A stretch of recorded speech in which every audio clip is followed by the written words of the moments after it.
In the heart of mid-20th century France, a philosopher named Jean-Paul Sartre questioned the human experience, freedom, and self-identity in ways that were both revolutionary and unnerving. Known as the father of existentialism, Sartre believed that individuals create their essence through choices and actions in a world without inherent meaning. One of his most famous and controversial ideas comes from his play No Exit, where he declares, "Hell is other people." The story of this phrase is set in a single room where three people are trapped for eternity.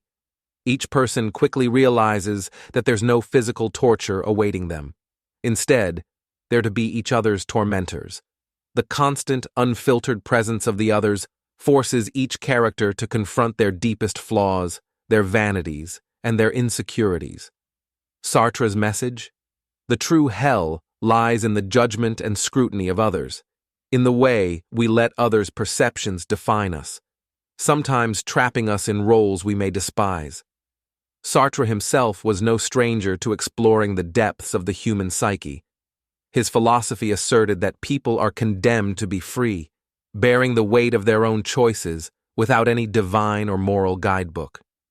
In this freedom, Sartre argued, people often look to others for validation and definition, but in doing so, they risk becoming prisoners to others' opinions.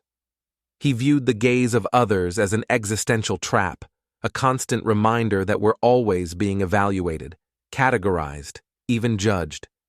The famous phrase, "hell is other people," speaks to this idea. It's the feeling of being unavoidably exposed, unable to escape the impressions others have of us and the limiting labels they place upon us. Today, Sartre's words ring true in ways he likely never could have imagined.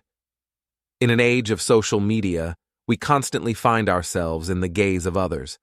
Every post, every comment, every picture is seen, interpreted, and judged, leaving us grappling with the versions of ourselves that others construct.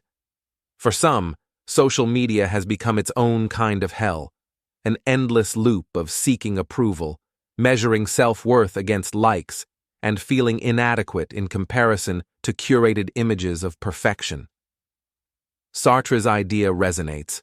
In this modern world, it can feel like we're never truly alone, constantly under the pressure of how others perceive us. Take a young artist, for instance, who feels free while painting in solitude, but paralyzed when sharing their work online. The fear of criticism looms, the opinions of others overshadowing their own sense of purpose. Or think of someone who curates every post to match a certain image, feeling empty even as the likes pour in. Each one becomes like a character in Sartre's No Exit, entrapped by their need for validation and the judgments of others. But Sartre's philosophy also offers a way out, to live authentically, to define ourselves not by the expectations of others, but by our own choices and beliefs. To break free from hell, we must look inward for meaning, take responsibility for our lives, and let go of the need to satisfy others' expectations. In this sense, hell is other people becomes less a condemnation and more a challenge, a call to resist the gaze of others and live a life true to oneself. In his time, Sartre challenged people to own their freedom, no matter the discomfort it brought. Today, his message remains a powerful reminder. The path to authenticity requires us to confront the judgment of others, and, in spite of it, to be boldly ourselves,